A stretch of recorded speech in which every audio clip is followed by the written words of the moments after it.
অনেক ভালোভাবে একটা প্ল্যানিং আছে, সেটা আমরা মাঠে প্রকাশ করব।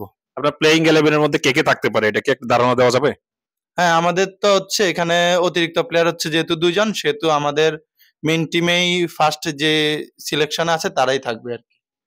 আপনি আপনার কোন কোন প্লেয়ার নিয়ে আশাবাদী যে ওরা ভালো করলে আপনার দল ভালো করবে, ওরা বলার ভালো, এই বলার গুলা ভালো করলে আপনার দল বোলিং ডিপার্টমেন্টে ভালো করবে, কোন ব্যাটসম্যান গুলা ভালো করলে আপনার ব্যাটিং ডিপার্টমেন্ট ভালো করবে, আপনি কাদের উপরে আশাবাদী? হ্যাঁ, আমার বোলিং লাইনে আছে যেমন ইলিয়াস আছে, আর আছে আব্দুল্লাহ আছে, সাথে আছে রানু।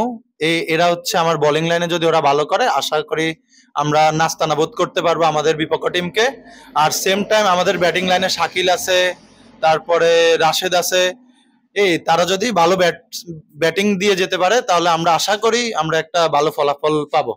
আপনি বিপক্ষ টিমকে কেমন চোখে দেখেন? বিপক্ষ টিমে আইকন হিসেবে আকবর খেলতেছে, তারপরে বিদেশি প্লেয়ার হিসেবে ইয়াসিন খেলতেছে, অভিজ্ঞ ভেরি মোস্ট এক্সপেরিয়েন্স প্লেয়ার ইমন, বারবার চ্যাম্পিয়ন জিপিএল এর ইমন আছে ওই একই টিমে, এবং ওর ব্যাটিং ডিপার্টমেন্টে আছে অত্যন্ত ভালো ব্যাটসম্যান রায়হান, এবং অলরাউন্ডার হিসেবে আছে মাসনুন।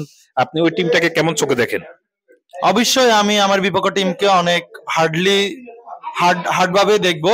তারপরেও আমি তাদের যেমন অনেকগুলো অভিজ্ঞ প্লেয়ার আছে, তাদেরকে কিভাবে কিভাবে জাস্টিফাই করে কিভাবে বোলিং লেন্থ লাগাইতে হয়, কিভাবে কি করতে হয়, সেটা আমরা সবাই মিলে আলোচনা করে তাদেরকে কিভাবে নাস্তানাবোধ করতে হবে সেভাবে আমরা দেখবো। আর ওদেরকে আমরা সবসময়, বিপক্ষ টিমকে সবসময় আমরা অনেক কঠিন ভাবে দেখতে হবে।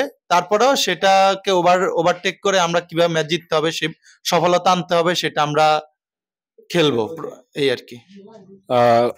বেস্ট অফ লাক সজল, আপনার দলের জন্য অনেক অনেক শুভকামনা, আপনার জন্য শুভকামনা। ধন্যবাদ। ধন্যবাদ।